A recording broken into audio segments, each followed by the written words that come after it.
नहमदुहु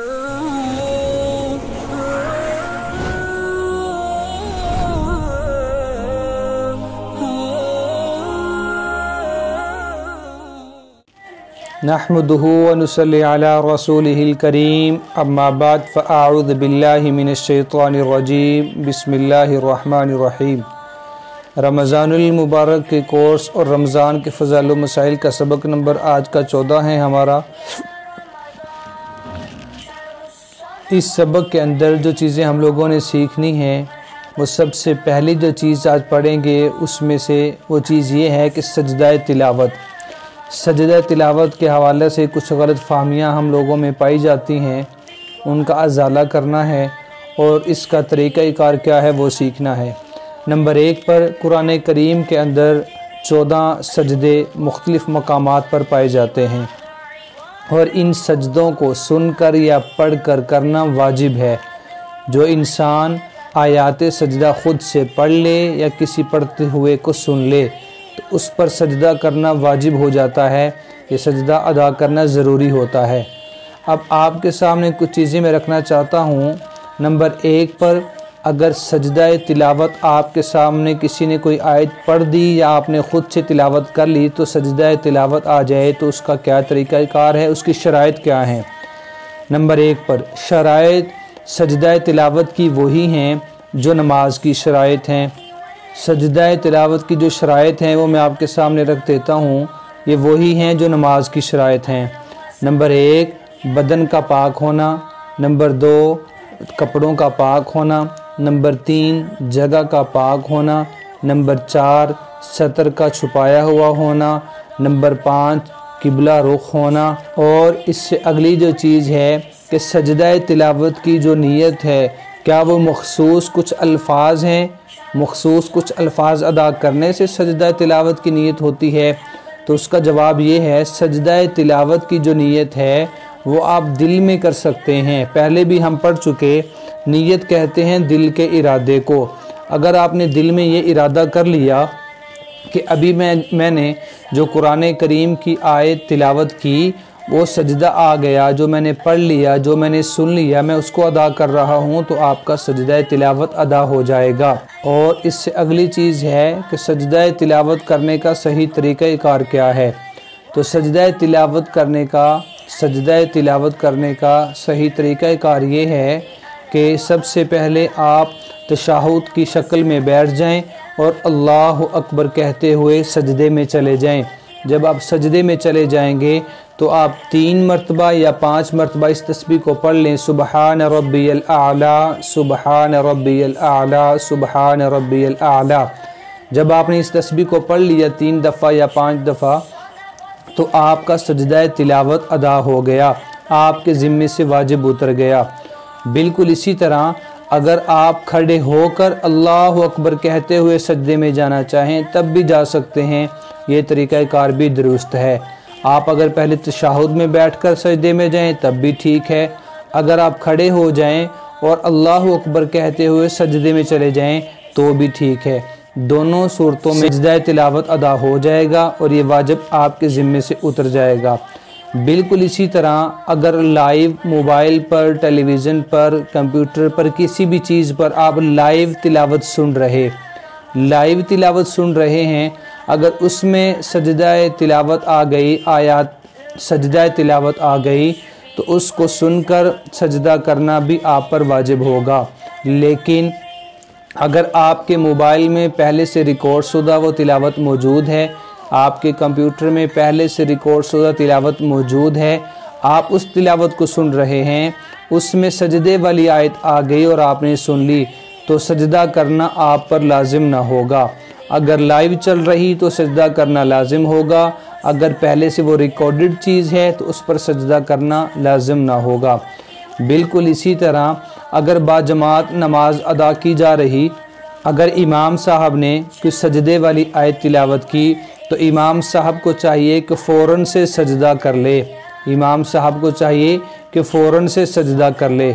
बिल्कुल इसी तरह अगर आप कुरान पाक की तिलावत कर रहे बैठकर आपके सामने सजदे वाली आयत आ गई तो आपको भी चाहिए कि आप फ़ौरन से सजदे वाली आयत को मुकम्मल करके सजदा अदा कर लें। अदा करने के 2 तरीक़ेकार पहले बता चुका हूँ, दोबारा फिर दोहरा देता हूँ। नंबर 1, तशहुद के हालत में बैठकर आप सजदे में चले जाएं और सजदे वाली तस्बीह को पढ़ लें। नंबर 2, सीधे खड़े हो जाएं, खड़े होकर अल्लाहु अकबर कहते हुए आप सजदे में चले जाएं और सजदे वाली तस्बीह को मुकम्मल कर लें। दोनों हालतों में आपका सजदा दुरुस्त हो जाएगा। बिल्कुल इसी तरह आज के सबक की जो अगली चीज़ है वो है एतकाफ़ की तारीफ़। एतकाफ़ क्या होता है? एतकाफ़ का मानी ये है किसी एक जगह पर ठहरना। मिसाल के तौर पर मर्द हजरात मस्जिद में एक जगह पर आकर ठहरते हैं तो उनको एतकाफ़ करना कहते हैं।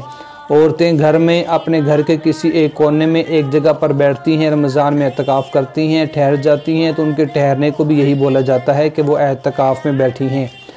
तो एतकाफ़ का जो लफ्ज़ी मानी है उसका मतलब है ठहरना और रुकना।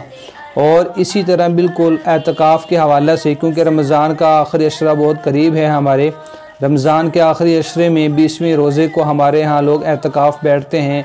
मर्द हजरात मसाजिद में जाते हैं और औरतें घरों में बैठती हैं। उसी हवाले से कुछ चीज़ें आपके सामने अर्ज़ करना चाहूँगा। नंबर 1 पर सबसे पहले हमें इसके फ़ज़ाइल को पढ़ लेना चाहिए, क्योंकि जब किसी चीज़ की फ़जीलत का हमें पता होता है तो फिर हम उसमें अपना ज़ौक़ और शौक़ को बढ़ा लेते हैं।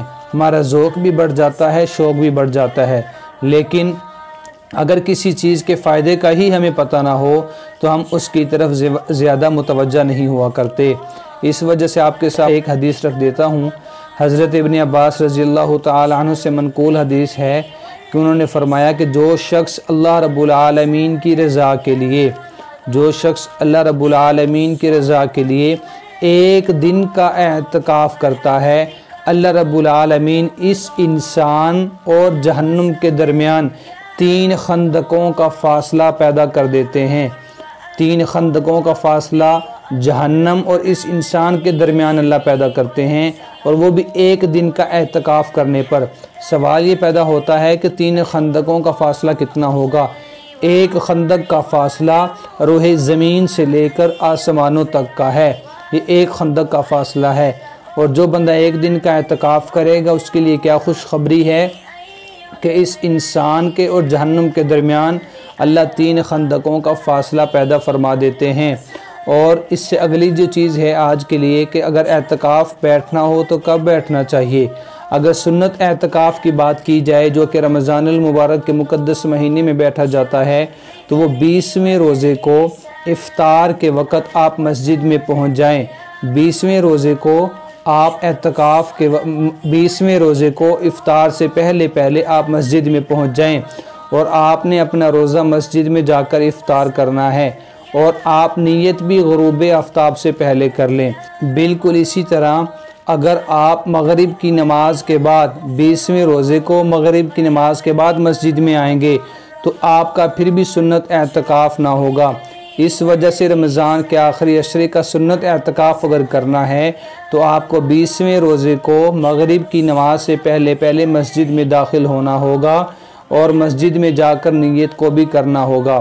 और इससे जो अगली चीज़ है आज के लिए वो ये कि आपने 20वें रोज़े के ग़ुरूब आफ्ताब से पहले मस्जिद में एतकाफ़ बैठना है, और जब तक ईद का चाँद नज़र न आ जाए आपने वहीं पर रहना है। इसके अलावा कुछ और चीज़ें भी हैं जो आपके सामने मैं रखना चाहूँगा। नंबर 1 कि एतकाफ़ उस इंसान को बैठना चाहिए जो अपने तसलसल के साथ रोज़े रख सके। हाँ, एक चीज़ की मैं यहाँ पर वजाहत करता चलता हूँ, अगर कोई ऐसा बंदा जिसने पहले रोज़े नहीं रखे, मतलब 20वें रोज़े से पीछे कुछ उस बंदे ने रोज़े नहीं रखे, तो क्या ये बंदा एतकाफ़ बैठ सकता है? जी हाँ, बिल्कुल ये बंदा भी एतकाफ़ बैठ सकता है। लेकिन अब एतकाफ़ में बैठ जाने के बाद अगर कोई बंदा रोज़े को नहीं रखता या रोज़े को रख कर तोड़ देता है तो उसका ये सुन्नत एतकाफ़ भी टूट जाता है। इस वजह से एतकाफ़ उस बंदे को बैठना चाहिए जो अपने रोज़े तसलसल के साथ रख सके और उनको निभा सके। बिल्कुल इसी तरह इससे जो अगली चीज़ है, जो मर्द हजरात हैं वो मसाजिद का रुख करें एतकाफ़ बैठने के लिए। जो औरतें हैं उनके लिए मस्जिद में आना ज़रूरी नहीं, वो अपने घर के किसी एक हिस्से को, किसी एक कोने को मुख्तस करें, वो अपने घर पर ही अपना एतकाफ़ करें, यही उनके लिए दुरुस्त होगा। बिल्कुल इसी तरह अगर आपने नफली एतकाफ़ करना है, तो नफली एतकाफ़ आप कभी भी कर सकते हैं, उसके लिए रमज़ान शर्त नहीं, उसके लिए रमज़ान का आखिरी अशरा शर्त नहीं।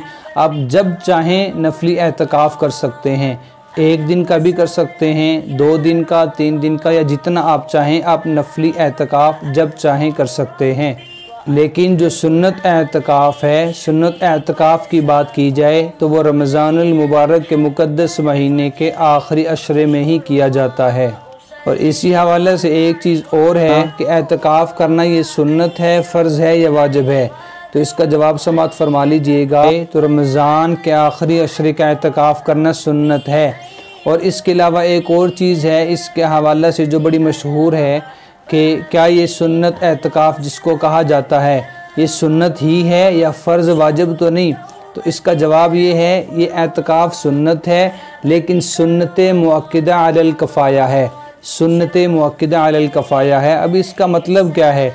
इसका मतलब ये है कि एतकाफ़ में बैठना ज़रूरी है, एतकाफ़ में बैठना ज़रूरी है। अगर आपके मोहल्ले में, आपके शहर में, आपके गांव में या आपकी मस्जिद में, वो जो आपकी मस्जिद की आबादी है वहाँ से कोई एक बंदा भी बैठ गया तो वो तमाम के ज़िम्मे से उतर जाएगा। लेकिन अगर आपके मोहल्ले में से, आपकी मस्जिद वालों में से कोई एक बंदा भी एतकाफ़ ना बैठा तो सारे का सारा मोहल्ला, सारी की सारी आबादी गुनहगार होगी।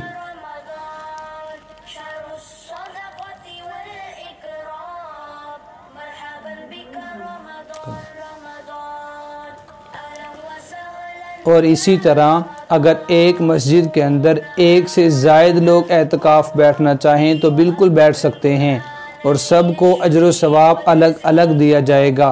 और इसी तरह किसी बंदे को पैसे देकर, उजरत देकर एतकाफ़ में बिठाया जाए तो ये कैसा है? तो इसका जवाब ये है कि ये बिल्कुल भी जायज़ नहीं कि किसी को पैसे देकर, उजरत देकर एतकाफ़ में बिठाया जाए।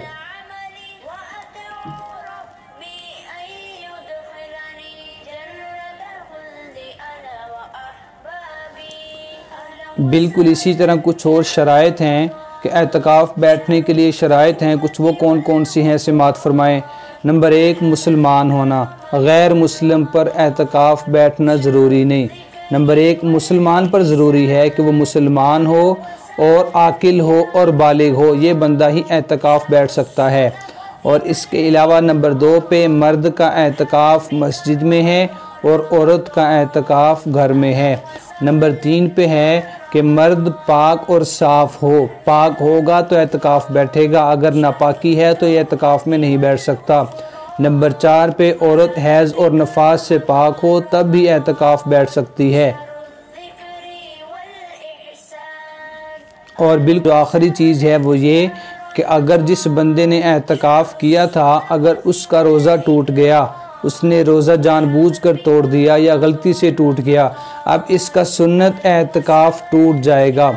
इस वजह से इन चीज़ों का ख्याल करना चाहिए और जो भी बंदा एतकाफ़ में बैठे वो इन चीज़ों को मद्देनज़र रखते हुए अपना वहाँ का वक़्त गुजारे। वाखिर दावाना अनिल हम्दुलिल्लाहि रब्बिल आलमीन।